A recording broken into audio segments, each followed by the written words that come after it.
يحكى أن في بلاد بعيدة كان هناك ملك عظيم عاش سعيدا لسنوات في نعيم. كان يظن الحياة أبدية وإنه سيعيش مع زوجاته الثلاثة هنيا. مرت الأيام والسنين وهرم الملك حتى بات على فراش الموت منسيا. علم حينها أنه اقترب من وفاة المنية. لم يكن يريد الموت وحيدا دون أنيسا بالقبر مواسيا. فكر حينها في زوجاته الثلاثة ومن منهم ستقبل أن تكون معه رفيقا معنيا. أحضر أقربهم إلى قلبه وكانت زوجته الثالثة، فهي دوما الغالية والمحببة. كان ينتظر منها أن تكون معه كما تمنى وأن تشاركه في قبره ولا تفارقه، فهو يعلم أنها دوما أحبته.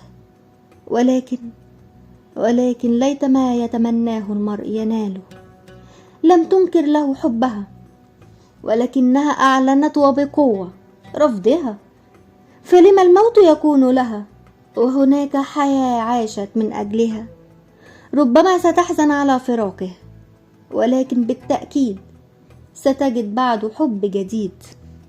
حزن الملك كثيرا من ردها، كان يظنها الأوفى والأعز والأغلى، ولكن سرعان ما تذكر أن لا زال هناك أمل في زوجته الثانية، فهي دوما محبة له وتعمل على إسعاده وراحته، رغم أنه كان لا يحبها بقدر زوجته الثالثة، والتي يا للأسف ببساطة خذلته ولم يفرق معها حبه وما معه عشته.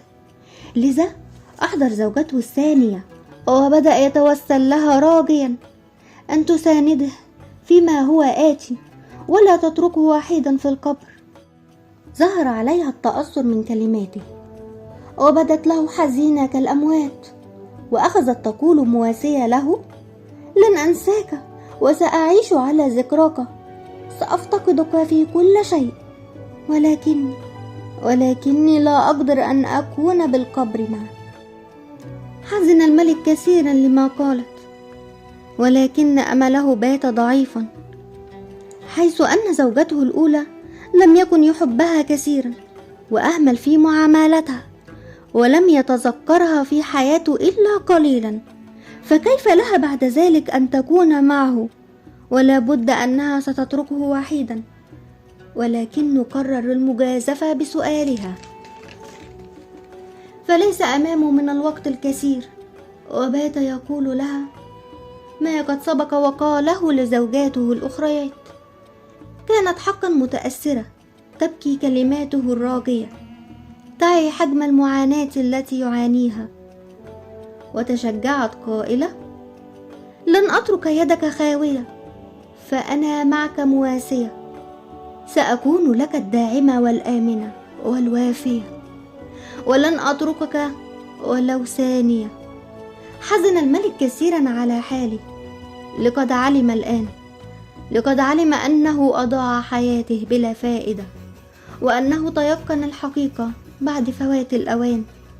فآه لو علم منذ زمان حين اختار زوجته الثالثة، والتي لم تكن سوى المال الذي ظن أنه يحقق به كل محال. ولكن بماذا يفعل المال عند الممات؟ وماذا حقق بزوجته الثانية والتي لم تكن سوى الأهل والأحباب؟ نعم، سيحزنون على الفراق ويتذكرون أحبابهم من الأموات، ولكن الحياة تأخذ ما تأخذ ويتملك منهم حينها النسيان. لقد علم الآن أن من كان له حقا طوق النجاة لم يكن إلا من أهملها وتناساها في حياته، برغم أنها الوحيدة الرفيقة في مماته.